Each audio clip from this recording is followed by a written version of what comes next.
Welcome to our new construction project that we just wrapped up in Villas along the bay. We're so happy with how it turned out, so let's take a look around.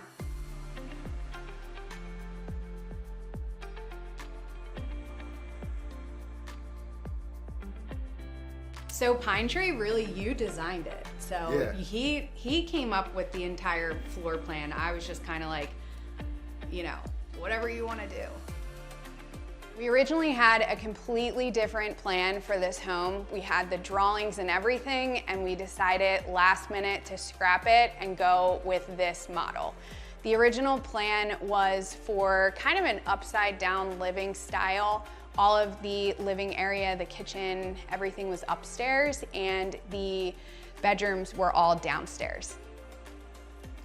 We really just try to think about lifestyle, and it really comes down to that. How do we match, you know, the functionality of the home with the finishes that we choose? We're not going to build a beach house and try to, you know, break the mold.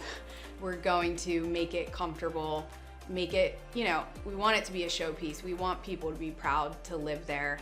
But I think it comes down to, again, having just that really full circle of like, I know what a buyer is looking for. We're designing with that buyer in mind, and then you're kind of making the whole entire process just work. Ultimately, we decided to go with this floor plan because we were designing this home to be a beach house. And with owning a beach house comes company and gathering and entertaining.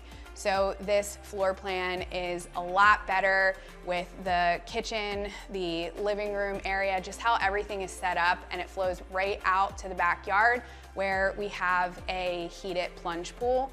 Just a really great entertaining space.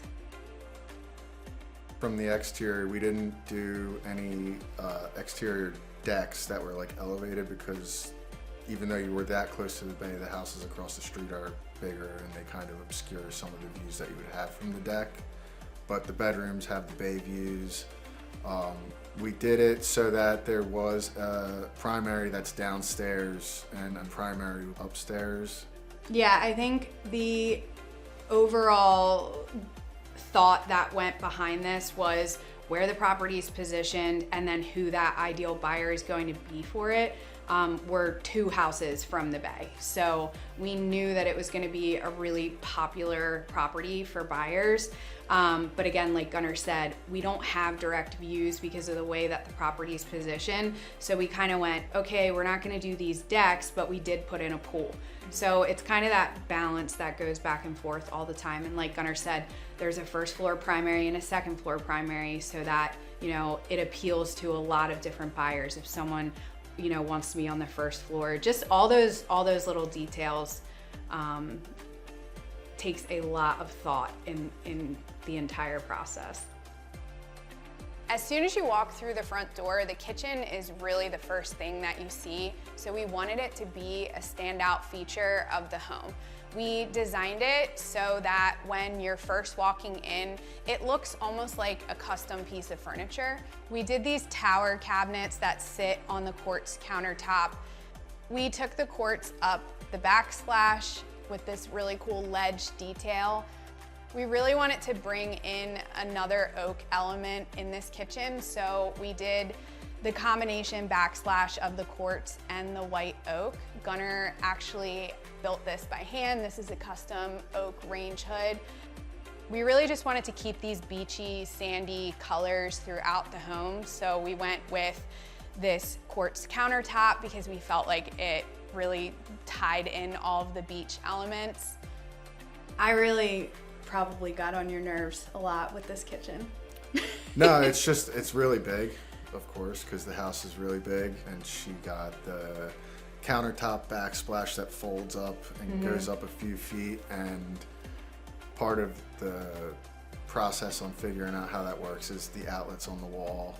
You didn't want them to look like regular outlets, so we have these boxes that have a door that open and have the countertop on it, so when you have something plugged in, the door can close and the cord can still come out and you don't have to always see outlets. One of the more unique features of this kitchen are the recessed electrical outlets that we did on the stone backsplash. We didn't want to take away from all the great movement that we have in the stone. So we actually had these boxes prefabricated, so when they're not in use, it looks like one seamless piece of stone. This is really the perfect kitchen for hosting those larger family gatherings or a more laid-back night at home. The amount of time that Gunnar and I spend just standing in a room and staring at things, just talking back and forth, trying to figure it out. And that's really, I think, how we complement each other, because I'm going in and saying, you know, I want stone, and I want a stone backsplash, and I want a ledge, and then, you know, I want the, you know, trim in the kitchen to be stone. And Gunnar's like, okay, but how does that actually happen? And there's all these tiny details of like what he just said with the outlets. You're not gonna screw, you know, a regular outlet cover to a beautiful piece of stone. So yeah, he kind of brings me back down to earth. But when there's that much to look at and that much stuff going on, you don't want to like notice an outlet. That's kind of like you're looking at the backsplash and the cabinets and this, and like you don't want the outlet to like stand out to you, which is what it would have done. We get a lot of comments that we make it look easy, and I think that's like one of the best compliments that we can get because of how much thought goes into it. Like, it's actually not easy, but I think that when you put so much planning into it, yeah, it makes it go smoother. Some of the details that we made sure not to overlook for the primary that's downstairs, if that is utilized as the primary, we wanted to make sure that there was laundry down there as well, so that everything wouldn't have to go upstairs. You're really good at making sure the layout works really well, so everything makes sense. Yeah. Kind of design, like. Yeah, when you go through it like that, you kind of think that if you were to live there, what would you want? The upstairs primary suite is truly the standout of the two. It encompasses half of the entire second floor. The bathroom is truly a retreat in and of itself. It has a double oak vanity. You go right into a large walk-in tiled shower. There's a extra deep soaker tub. It really has everything that you could ever want in a primary suite.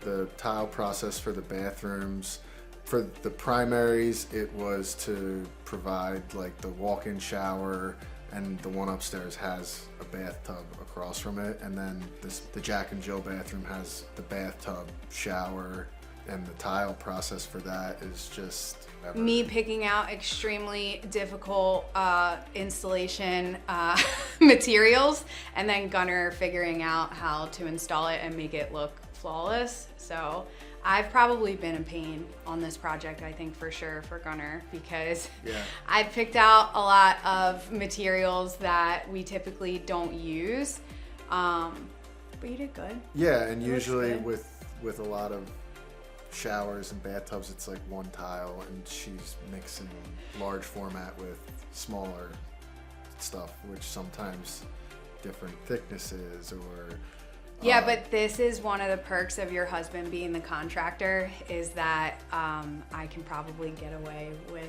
asking for a lot. But when you start to mix finishes like that, you have to figure out like what grout color is going to go with both of them, and like the thicknesses. That's something that he's taught me a lot about. Is I'll order something and he's like, okay, Katie, but like, how is that gonna line up, and how is that? And it's helped me a lot too, because then if we are helping other clients, those are things that I'm actually able to bring into the conversation. Like, okay, I know this looks great on Pinterest, but is this gonna be something that's actually doable in the home and going to look good?